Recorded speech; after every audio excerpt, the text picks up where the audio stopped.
What's going on, guys? John Elder here from Codemy.com, and in this video, I'm going to teach you Postgres database with PgAdmin.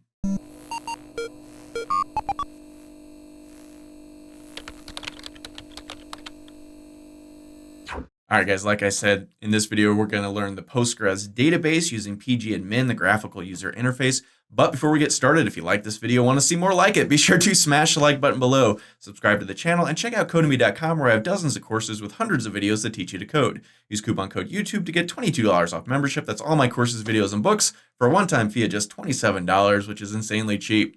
So this video is actually a compilation of my full PgAdmin Postgres course that's available at Codemy.com and Udemy. It's the first half of the course. So there's going to be like transitions because they're individual videos that I've edited together. So there'll be like a little splash screen transition between each one, but not a big deal. And for free, you can't really complain. So let's go ahead and get started.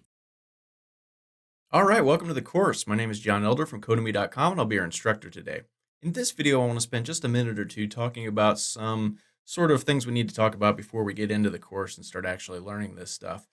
First thing I want to mention is questions. If you have any questions along the way, if you don't understand something, if you try something and it doesn't quite work, if you get stuck, if you're just lost, shoot me a message anytime. I'm here all day, every day answering questions, sort of what I do, and I'll be happy to walk you through absolutely anything. So I'm located in Las Vegas, West Coast time, Pacific Standard Time, whatever. So if you're on the other side of the world, just sort of keep that in mind when you sort of factor in response time. I'll answer it as quickly as I can during, normal business hours. I'm here a lot in the evenings as well, answering questions. But, if it's 2 a.m. or something, you're just gonna have to wait till the next day when I wake up to get an answer. But for the most part, I try and respond just as quick as I can. What else? I'm on a Windows computer. If you're on a Windows computer, that's great. If you're not, if you're on a Linux or a Mac computer, you should be just fine. You should be able to follow along with no problems. PgAdmin is a browser-based solution, so it'll work on any web browser, on any computer, Windows, Linux, Mac, doesn't matter. It's just going to be a matter of downloading Postgres on your computer, and there are Linux, Mac, and Windows versions for that. We'll see that in the next video, so you shouldn't have any problem there at all. We're going to be working locally. We're going to have everything on our local computer. I'm not going to set up any sort of web server, nothing online. Obviously you're going to probably in the future want to use an online web server. That's beyond the scope of this course. In this course, I'm just going to be teaching you, Postgres itself with the PgAdmin sort of interface, I guess. And so we can do, all that locally. The good thing is locally and up on a web server, it's not much different. You're still going to be interacting with it with the same browser front-end solution. So everything we learn in this course will be applicable when you actually, get online and start doing this in real time with web servers. We're just not going to focus on that part of this. So I think that's it. In the next video, we're going to jump in and download Postgres. Okay, in this video, we're going to dive right in and download Postgres, download PgAdmin, download all the tools we're going to need for the whole course. Now, Postgres is completely free. PgAdmin is completely free, so there's nothing to purchase ever, which is a great reason to use Postgres. There are other databases that are free, MySQL, but for the most part, Postgres is thought to be a sort of more advanced database, just a better database. I don't know how true that is or not, but that's what we're going to focus on in this course. So head over to pgadmin.org, or you could just Google, Postgres, and it'll, give you a link to this website. And this is the site. We've got the Postgres elephants. That's cool. So just come over here to the left-hand side and click this download link. Now, right now we're on PgAdmin 4, 4.3, or 4, or something like that. Doesn't really matter. If this has changed by the time you've watched this video, no big deal. If it's changed to PgAdmin 5, there may be some differences. Major releases have differences. But if it's just a different version of 4, you're absolutely fine. You should be able to get by even if it's changed to 5, but maybe not. We'll have to see when 5 comes out. So just come down here and find your operating system. You see we have Mac, we have, let's see, Windows, APT, that's probably Linux. Now, there are older versions, PgAdmin 3. I don't recommend you do this. This is no longer supported. If you need it for a legacy project of some sort, you can get it here. So that's cool. So just click on the one you want. We want Windows. Now, here is, let's see, you just want the latest version, I suppose. And we're on version 3.4, it looks like, of PgAdmin 4. Not sure why. That's a strange 3.4 of version 4. Shouldn't it be 4.4? I don't know. Anyway, click the latest one, whatever it is. And you can see we've got this stuff right here. Now, I'm not sure. I've never actually downloaded this. I don't think we want this. We want to come over here to download a binary. We want something that's already packaged, already works for us, and is ready to go. Otherwise, we're going to be compiling code and doing all kinds of crazy things. We don't want any part of that. So now you see we have a list of binary packages, and this is PostgreSQL.org/download. And so we've switched to a completely different website. This is no longer PgAdmin. And so find your operating system. Here we have some, looks like FreeBSD and OpenBSD, some Linux, more Linux, Mac, Solaris, and Windows. So we want Windows. And there's a couple of different options for installers, Windows installers. We don't want this big SQL. We probably want this one up here. Now, the thing about this one is it'll try to install this stack builder thing that has all kinds of other things in it, and we don't need any of that. So when we get right down to it, we'll unclick the stack builder thing and when we're installing this, but I'll talk about that later. So just click the download the installer thing. And it asks for the version of PostgreSQL that you want. We'll just get the latest one, version 10.5. If it's 10 point something else, that's fine too. Just pick the latest one.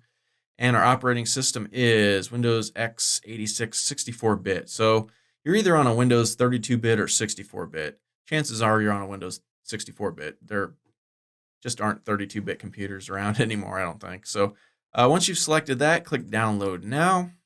And the box should pop up shortly. Okay, so you can save this anywhere. I'm just going to save this on my desktop. And you can see there's a 1 next to mine because I've already downloaded this in the past. And in fact, I'm just going to navigate to that right now. So I'm going to head over to my desktop. This is off screen on my other monitor, so you can't see this, but you'll have to wait till the file downloads. You can see down here. And then once it does, you can just click it. Well, it's almost downloaded already. So maybe we'll just wait for a second here. Man, it's speeding right down. Yeah. Okay, so it's done. Almost. Okay. All right, so when you see this, it's done downloading. You can just click it here, or you can go to your desktop and double click it, whichever you prefer. I'm just gonna click this, and it's a relatively painless installation, but there are a couple of little things we need to look at. So as soon as it pops up here. Okay, so the first thing that it's installing is the Microsoft Visual C++ 2013 redistributable for the x86, 64-bit computer.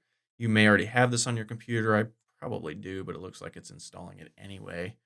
And I'm just going to go ahead and pause this, and we're going to wait for this to do its thing, and we'll pick up as soon as it's finished.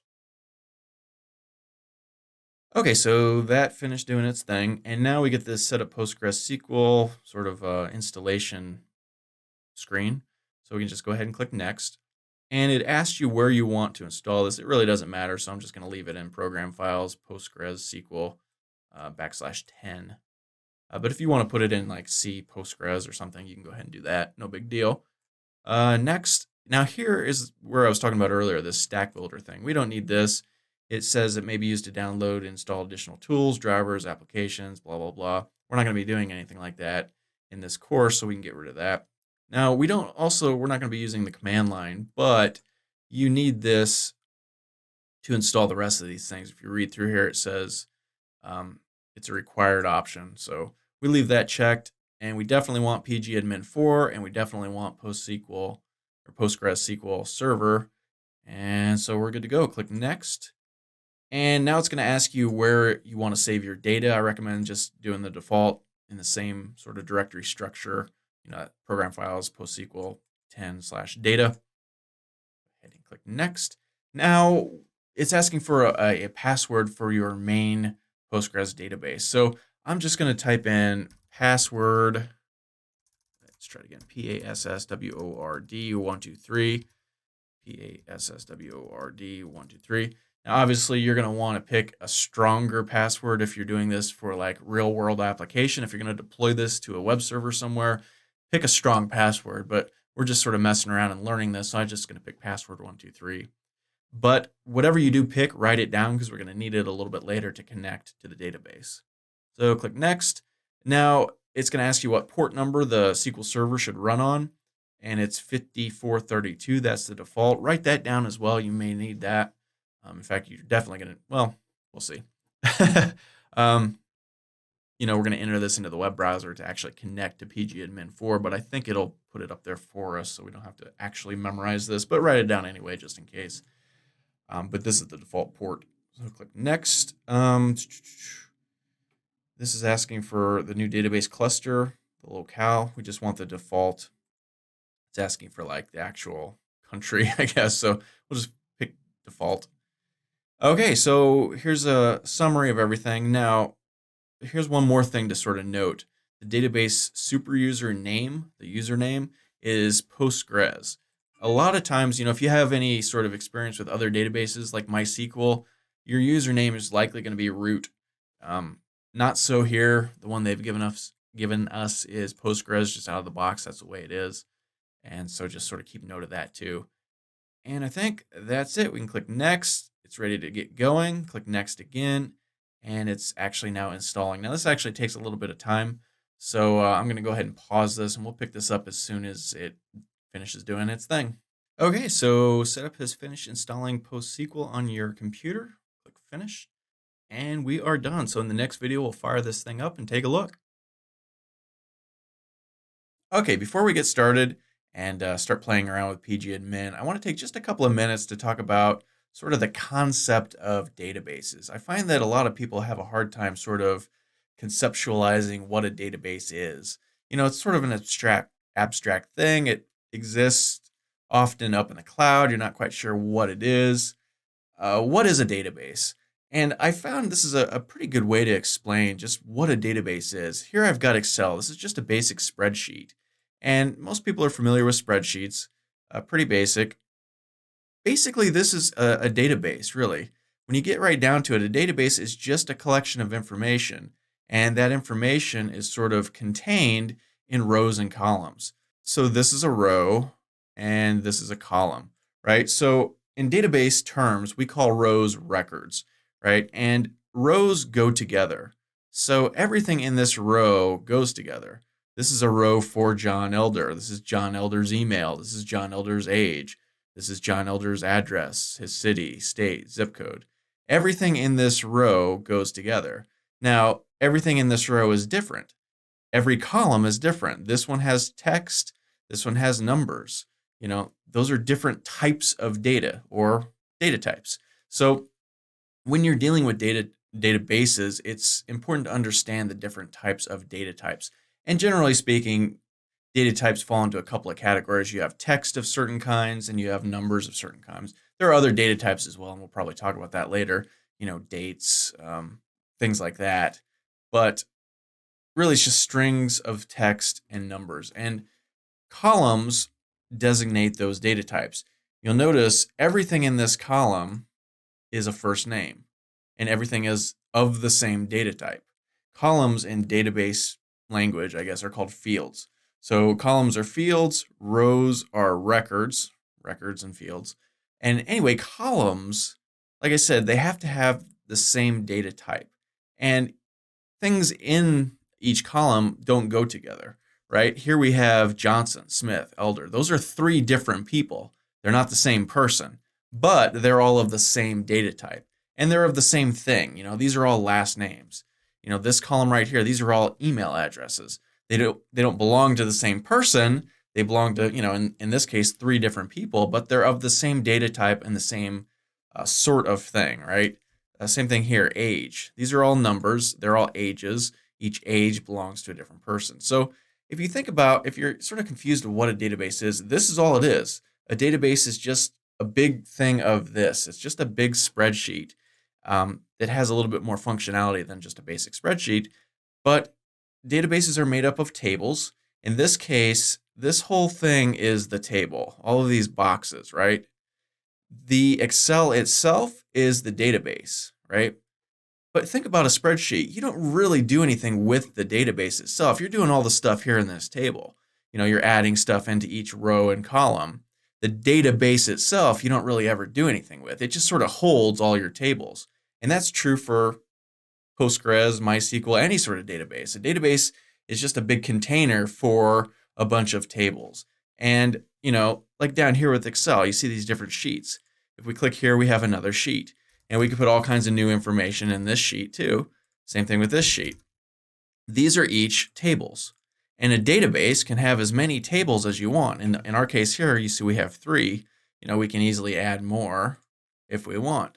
Same thing with Postgres or any database you work with. You can have as many tables as you want. You might have a table for past customers. You may have a table for future customers, leads that you haven't converted yet. You might have a table for newsletter subscribers or email list subscribers of some sort. You might have a table of customers who have taken you up on a special sale offer or something. You can have dozens, hundreds, thousands of tables, and they're all contained inside the database. And the database itself, we don't really do anything with. It just holds everything. So anytime you're going to do something with a database, what you're really doing is something to a table. And what you're really doing to the table is something with a row or a column. And rows are records. They all exist together. So everything in this row belongs together. Everything in this row belongs together. Tim Johnson, Tim Johnson's email, Tim Johnson's age, Tim Johnson's address. They're all Tim Johnson things.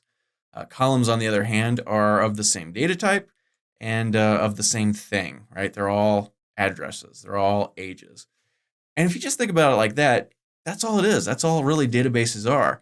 The act of putting stuff into these tables, these columns and rows, the act of taking things out, creating little reports based on the stuff that we pull out, that's all databases really are. That's all they're really used for, and that's all we really need to learn what to do. So that's what we're going to learn throughout the rest of this course, how to do those different things with Postgres and SQL. Now, the language, the sort of programming language we use to do things like that is called SQL. It stands for Structured Query Language. Every database has its own sort of little version of SQL. Postgres uses PostgreSQL. So we'll get into all that later on. But yeah, that's really all there is to it. So if you're confused about databases, hopefully now you have sort of a better picture in your mind of what a database is. And it's a lot easier to be able to visualize a spreadsheet when thinking about doing things with databases, because that's something tangible. You can go, oh yeah, I know what a spreadsheet is, rows and columns. That's easy. And that's all databases really are. So in the next video, we'll dive in. We'll start learning the Postgres PgAdmin system, and should be fun. Okay, so we've downloaded this thing. Let's fire it up. So to start this thing, head over to your Windows Start menu and go to All Programs and just scroll down till you see PostgreSQL 10. It should be highlighted since we just downloaded and installed it. Go ahead and click that. And then you want PgAdmin 4 right here. So just go ahead and click that. And this is the screen that comes up. Now you'll notice it came up in my web browser. I'm using Chrome. Doesn't really matter what browser you're using. But look at the address. It's at 127.0.0.1 and then semicolon 49762 /browser. Not really sure why the 49762 is on there. It shouldn't be. Well, we'll see in just a second, actually. So this is the screen, and you'll see you're currently running version 3.2. However, version 3.4 is available. We can just ignore this. This is because of the installation, or the installer that we use just had a slightly older version in it. We don't really care at all, though. It's all pretty much the same. So this is the main dashboard, and you can see there's some things. You can configure it. There's some, you can add a new server. But what we want to do is come here and just click on this and see the little plus sign here. Click on that. And then we see this PostgreSQL 10. So again, hit that little thing. And then we see databases. Hit that thing. And now we see this Postgres.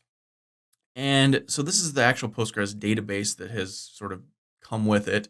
And we don't really care about this, but it's just kind of neat to look at this. What we want to do is create our own database. So click on databases, right click and create, and then database. And let's go ahead and name this my database. Doesn't really matter. You can look through these parameters. We can add different things if we want. Oops. We don't want to do that. Now, when I clicked on this, it didn't ask me for a password. And I think that's because I've installed and run this in the past. It may ask you for a password if you do. If it does, just enter that password we selected in the last video. Ours was password 123. A little box will pop up, but for some reason it didn't ask me to do that. Probably because I've installed this in the past. Anyway, so create database, and let's go MyDB. And you can see the actual SQL that it's going to, use. Cool. So let's just click save. And okay, took a second. And boom, we see MyDB has popped up there. If we click here, we get all of these things. Now, all of this stuff is overwhelming. There's all kinds of stuff, and you can, take a few minutes and just start clicking through all these and kind of look and see what's what. None of it's really going to make any sense to you, and that's fine. Right now, we just want to focus on schemas. So click on that, and then public, and then tables, and there's no tables. So this is our database, right? MyDB right here. And databases are composed of tables, and inside of the tables there are columns, and inside of the columns there's actual data. And we're going to get into all that shortly. But this is pretty much it. Here's our database. Here's our tables. We don't have any tables, so we should probably create some, and we're going to do that very soon. But yeah, this is pretty much it. This is the overall interface that we're going to be dealing with for the rest of the course. This has everything. It's in our web browser. Very cool.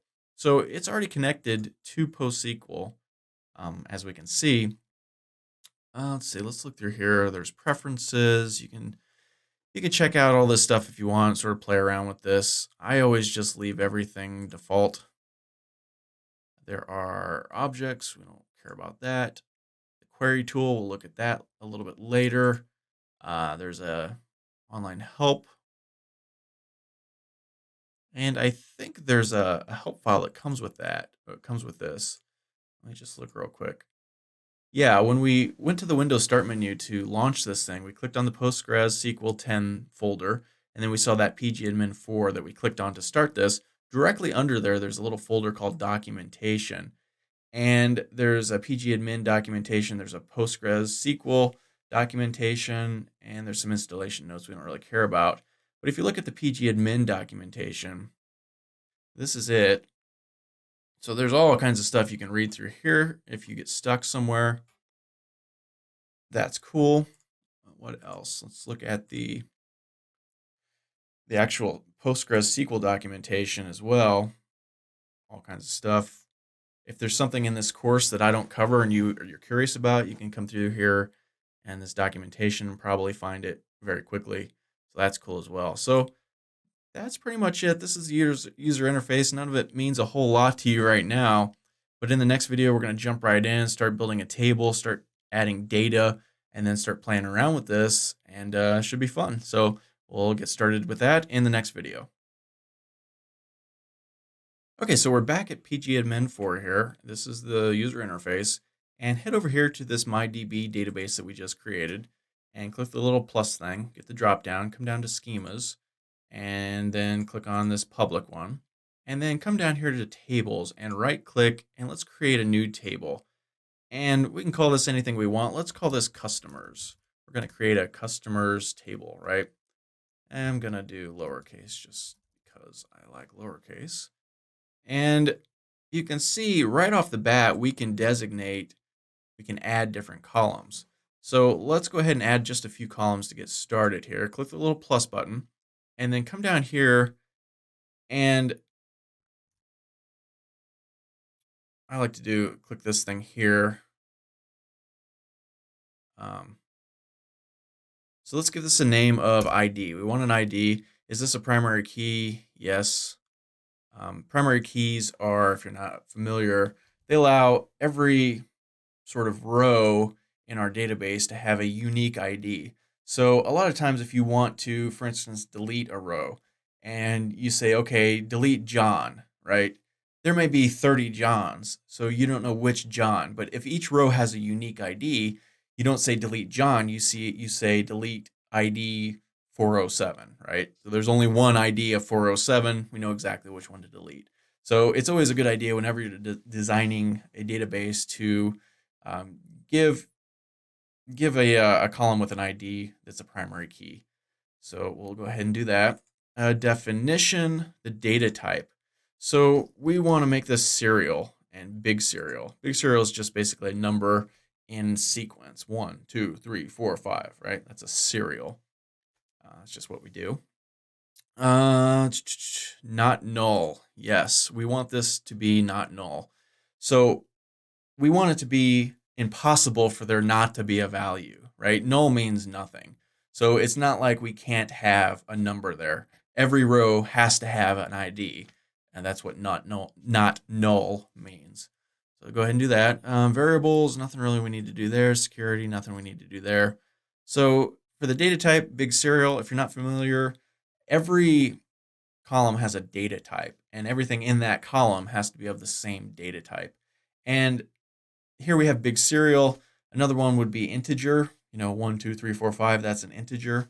We might have a varchar, and that means characters for strings of text and things like that. So we'll get into all this in a bit. But for now, I think that's fine. Come down here and click save. Oh, it just created one thing. I guess we should have added more. Okay, well, we'll play around with this in a bit here. But now we can come over to customers, and we can right click, or we can click the little plus and it expands. And now we get this, we can see columns, and we can expand that, and there's just one column of ID. And we can look at the properties of that if we want. We'll see the data type is a big integer. It created a big integer when we said serial. It did the thing. So that's cool. Not null, yes. Here we have the sequence. Cool. Security, SQL, general. Okay. So cancel that. Now we can take a look at this column by right-clicking, and let's see. Well, actually, we need to come up to customers and view edit data and all rows. And if we do that, we get this little query tool that pops up, and it writes the SQL for us. So it's saying select from this public.customers, which is this public thing, dot customers, which is the table, and it's ordered by ID. And you can see there aren't any in there yet. So that's cool. Now we want to flesh this out a little bit. So come to the column section and create a column. And let's call this name. And next come to definitions. And let's make this character varying. And that's just PgAdmin's way of saying varchar. So if you're familiar with sort of typical database data types, varchar is one of the main ones that you're always going to use. It means, characters of varying length. And here you can designate the length. So if you wanted to say 255, you could. I tend to just leave this blank. If you leave it blank, then it allows it to be any sort of size that you want. If you put 5 or 4 here, and then somebody tried to enter a name with more than 4 characters, you get an error and you wouldn't be able to do that. So that's what that is. We don't care if this is not null, so we'll leave that at no. Variables, security, SQL, there's nothing really to do there. All right, so go ahead and save this. So now we have ID and name. Let's create one more just for now. And let's give this one, we'll call this email. Let's see, the definition we want, I just type in VAR and we get this characters varying. And that's good, click save. Okay, so now we can come back to customers, right click, click this view edit and all rows. And we see now we have the ID and it has a PK next to it, meaning primary key, name and email. And it also shows the data type underneath it. So that's cool too. So one cool thing about this is from this screen, we can actually type in new data into the database. Now you can import data in mass sort of, or you could just, start typing stuff in. So we'll look at that in the next video. Okay, in this video, we're going to start to add some data to our table. So there's several different ways you can do this. And I mentioned in the last video that you can import database tables into PgAdmin really easily. And to do that, we're not going to do that because I don't have anything to import, but I'll show you how to do it. So head over here to our customers table, right click, and just come down here and see this import export.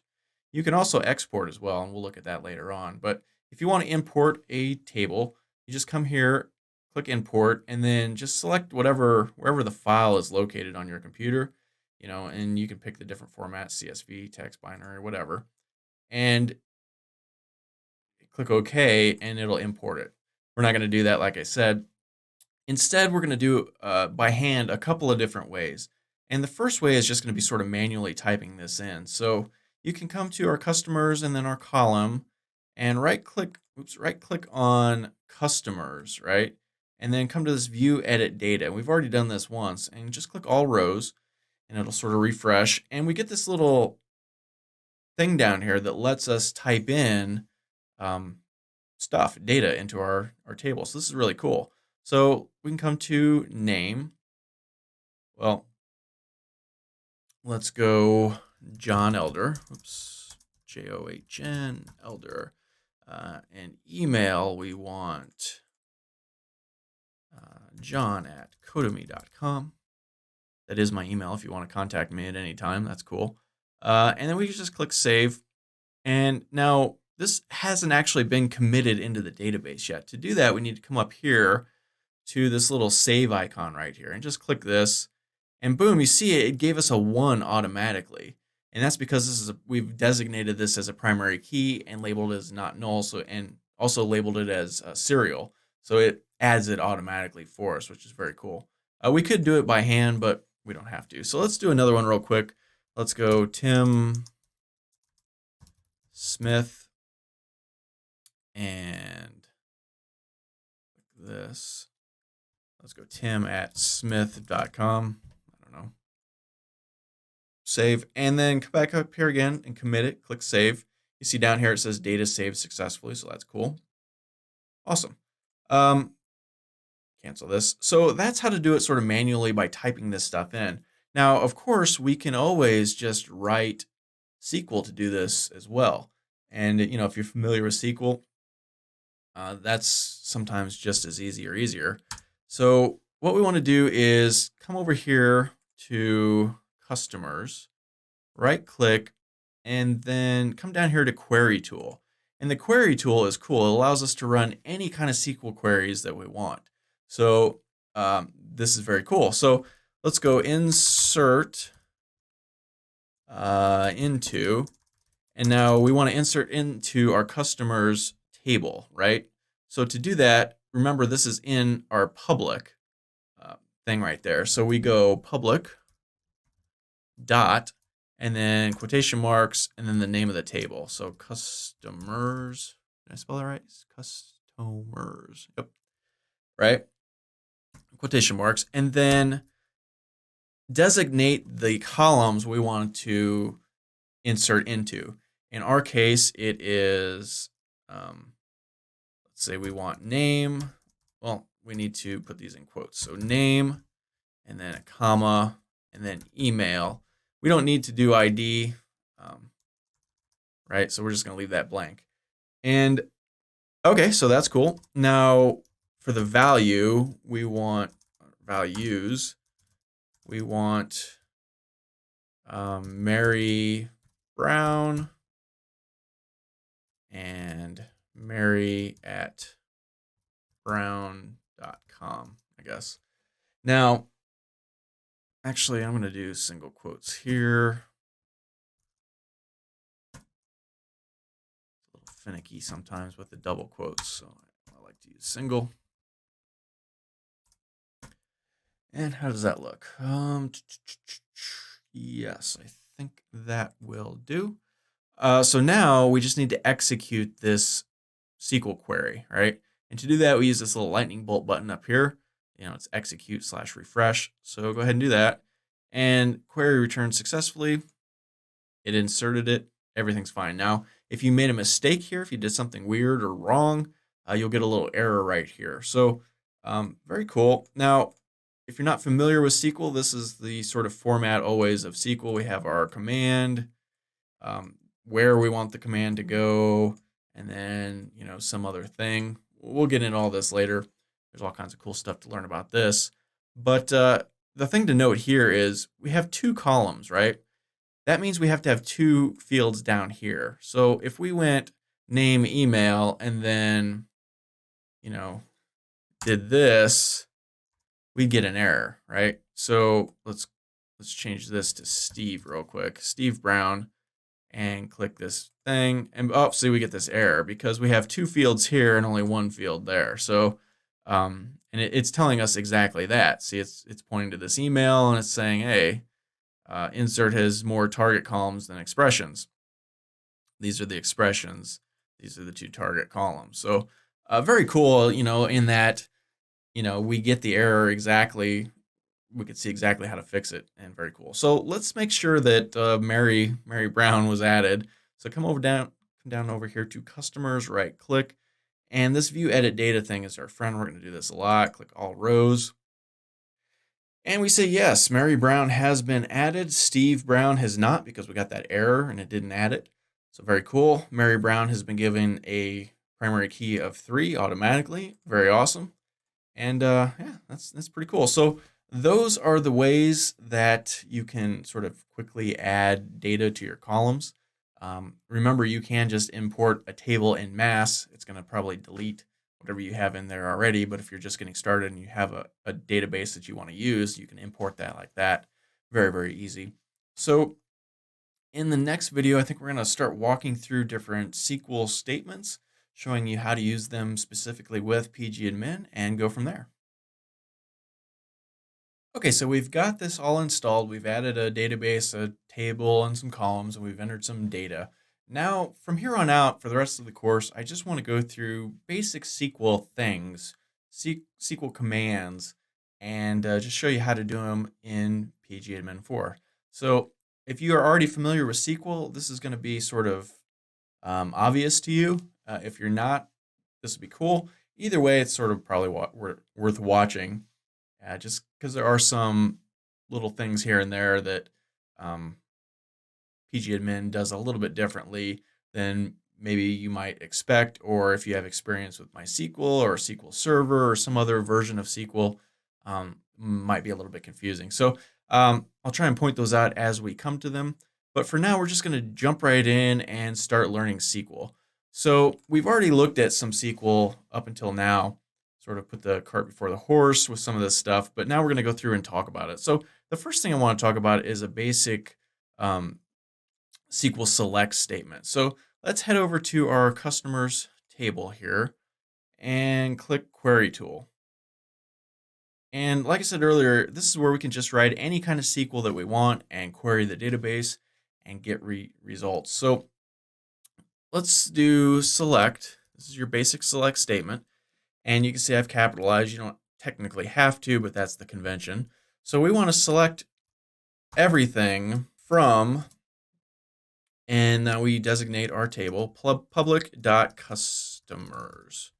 All right, so if we click this, boom, we get absolutely everything. That's what this star means, everything, from our table here. So you see we have our ID, our names, and our email columns.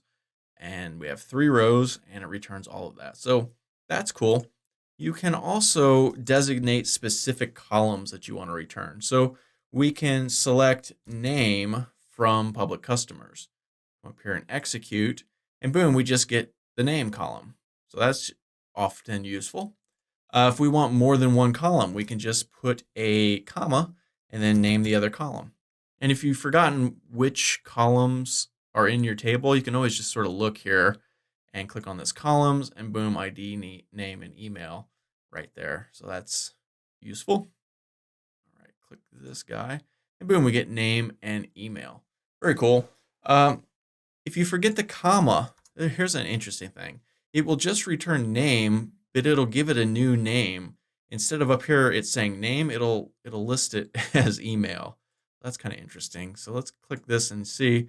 And you say email, but it's actually names. So this is useful if you want to sort of create a report type of thing and you want your header to be a little different than the thing is actually called. So we could say, we could go customer names, for instance. Oops. See if that works. And up here we get customer names, sort of like a pseudonym type of thing, I guess, and kind of cool. So that's select, just a very basic SQL thing. In the next video, we'll look at the where clause. Okay, in this video, I'm going to talk about the where clause, and the where clause lets us search for specific things within our select statement. So you can see I've added a few more rows of data just to give us a little bit more stuff to play with. Tina Smith, tina@smith.com, Jerry Johnson, jerry@johnson.com. So now we have 5 rows. So let's look at the where clause. Let's head back over to our customers table, right click and go to query tool. And it starts out like what we did in the last video. We select, and let's go select everything from public.customers. And here we designate our where, and then we enter some condition, right? So we can say where ID equals 3, right? And so let's run this, and we get Mary Brown, whose ID is 3. So, you can use any kind of sort of comparison operators here. So we have the equal to sign. We can go not equal to, right, with an exclamation point in front of it. If we run this, we get 1, 2, 4, and 5. So it's returning everything that's not 3 with the ID, right? So 1, 2, 4, and 5. You notice 3 is missing. We can use greater than or less than, where ID is greater than 3. So we get 4 and 5. We can go greater than or equal to, right? So we get 3, 4, and 5. Same thing with less than or equal to, 1, 2, 3, or just straight out less than. And we get 1, 2. So, there's another way to do not equal to. We can do sort of these 2 brackets like this, and we get the same thing, 1, 2, 4, and 5. So that's cool. You can do like. So let's change this to name is like, and then let's go John. Now you'll notice when we run this, we don't get anything returned because we have to be very specific when we use like. We'll talk about that in a bit. If we change it to John Elder, then we get John Elder. Likewise, you can use equal to, where name equals John Elder. And we are on this, we get John Elder again. So, this is not great because say we want, we don't know who the last name is. We just know there's Johns in there. So if we run this, we get nothing. So there needs to be a way to sort of search with less complete information, I guess. And we do that with something called wildcards, and we'll talk about those in the next video. But for right now, I just want to stick with this where. That's pretty much it. If you're familiar with programming, you're familiar with if statements, and if statements have conditions, conditional statements they're called, and they have comparison operators. And the comparison operators in any computer programming language are basically what we just looked at: equal to, less than, greater than, etc. And so you can use all of those things in your where clause. So it's very sort of useful. Yeah, I think that's all I want to say about that. In the next video, we'll look at those wildcards to make this a little bit more sort of, an advanced searching functionality, I guess, and we'll look at that in the next video. Okay, in the last video, we looked at the where clause. In this video, I want to look at wildcards in the where clause. So we noticed that it was, you can search with where, but it's kind of not great, right? If you know specifically what you're looking for, you can do it. If you're looking for a range of numbers greater than 3, greater than 200, something like that, it works very well. If you're searching for a name, it doesn't work well at all. So to get around this, we can use wildcards. And the wildcard is this percent sign, right? So basically what this is saying is anything that starts with John and then has anything after John. That's what this wildcard means. So if we run this, we got absolutely nothing. Oh, where name equals. We need to change this to like. So where the name is like, and it starts with John and ends with any old thing. So now, if we run this, boom, we get John Elder. Very, very cool. Now, we can put the wildcard first, and that means anything, it'll return anything at all. So if we just run this, we get a list of everything, right? Now look through here. We have Smith and Smith. We have Tim Smith and Tina Smith. So what if we want to return all the names ending in Smith? Well, we would just go Smith, right? Put the wildcard first. This is saying anything in front of Smith and then ending in Smith, return that. So if we run this, we'll get two things, Tim Smith and Tina Smith. Very cool. If we put this behind here and run this, we get nothing because there's nothing that starts with Smith and then has stuff after, right? So that's sort of interesting. So let's run this again and let's just return anything. And okay, what else can we do? So we have the before, like that. We have the after, like that. So this will return John and then anything. We don't have anything like that. What about stuff in the middle? So we can do that by using two of these things and then putting between them anything we want to search for. So let's see, what do we have? HN, right? So this is anything before and then HN and anything after. So this should return John Elder. But it also returns Jerry Johnson, because there's an H and an N, an H and an N in Johnson. So very, very cool. We can do @ to return any email address from, change this to email, right? Boom, we get everything. Let's see, there's two smith.com, so we can go @ Smith if we wanted to. And this will return the two Smiths because they each have @ Smith in the middle, right? There's Tim and then .com after, but in between is @ Smith for both of these. So very cool. So that is wildcards. Very, very useful. It might take you a second to memorize the before and the after thing. You might switch those around before you, oh yeah, no, that's how that works. But very, very simple once you get the hang of it. In the next video, we're going to look at and, or, and not. Okay, in the last video, we looked at wildcards. In this video, I want to look at and, or, and not. And basically, these allow us to string together more than one conditional statement in a where. And if you're familiar with computer programming, if-else statements, conditional statements, comparison operators, the same sort of idea exists there. You can string together as many comparison operators in a condition as you like using and or.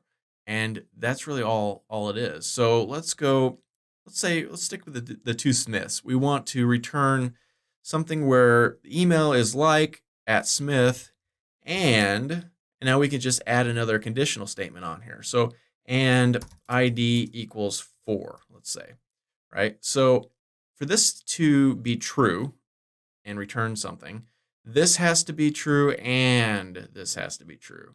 So if we run this, okay, so we get Tina Smith and 4, right? So we can do the same thing. We can go or, if we run this, we'll get 2 things. And the reason why we get 2 things here is because for this to evaluate into true, either this has to be true or this has to be true. So in this case, this is true with 2 records, right? Tim Smith and Tina Smith. This is only true with 1 record, but it doesn't matter because this is true with 2, so it shows 2. Both of these don't have to be true in order for this to return something. So it's going to come through here and it's going to find all of the records that have Smith in the middle of it. And in our case, we have 2, or all of the records that have 4. Well, there's only 1 record that has 4 as the ID, but this one overrides it because it has more. So those are and or. So finally, we want to look at not. So let's get rid of that. And not is a little bit different. Not goes right behind the where clause. So, and not is just a negative, right? So where a thing is, we're saying where it's not, right? So where not, email alike. So this is going to return everything but at Smith. So we have 1, 3, and 5. The 2 Smiths are not shown here. So relatively simple, and or. I tend to use and a lot because I'm stringing things together. Sometimes you use or. I hardly ever use not, but that's just sort of me. So that's and or not. In the next video, we'll look at order by. Okay, in this video, I want to look at order by. So let's just get rid of this and let's just run this real quick here. So select everything from our customers database table and we get 1, 2, 3, 4, 5, right? Now, there are all kinds of times when you need to order these by certain things. So to do that, we just use order by and now designate what you want to order this by. So we want to order this by, let's say, the name column. And now you need to designate ascending or descending. So ascending is ASC, descending is DESC, right? So what does that mean? Well, ascending is like going up. So that would be like 1, 2, 3, 4, 5, 6, 7, 8, 9, 10. Descending is going down. 10, 9, 8, 7, 6, 5, 4, 3, 2, 1. Or in this case, alphabetical. A, B, C, D, E, F, G is ascending. G, A, B, C, D, E, F, G, G, F, E, C, D, B, A, whatever. I messed that up.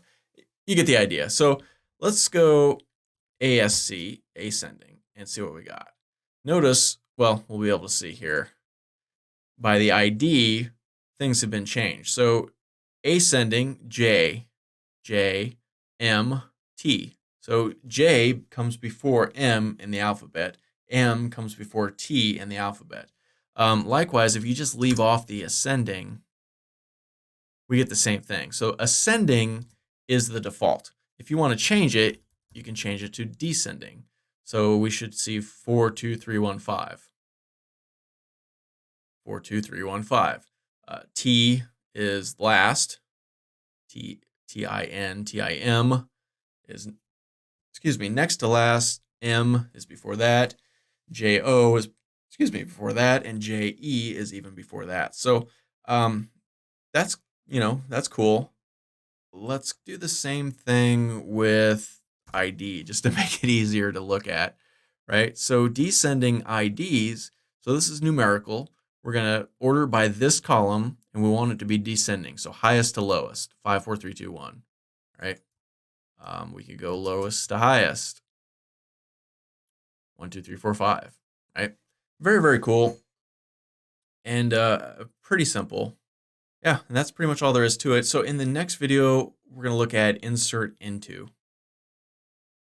All right, so that is the first half of the course. I hope you enjoyed it. If you'd like to see the second half of the course, we have a couple of options for you. You can take this course at Udemy, and there's a coupon code in the description below for 97% off. So I think you pay $9.99 for that course. or you can sign up at my website, codemy.com. Total membership there gets you all of my courses, including this one and over 40 other ones. And membership there is usually $49, but if you use coupon code YouTube, you get another $22 off membership. So they pay just $27 for all of my courses. You also get all of the PDF versions of my best-selling coding books. I have several best-selling coding books on Amazon. You get those for free. You get access to me, access to other students. You can ask questions. It's just a really cool community. So coupon code or link below, just go to codemy.com, use coupon code YouTube, and that should be cool. So my name is John Elder. Hope you enjoyed this video, and we'll see you in the next one.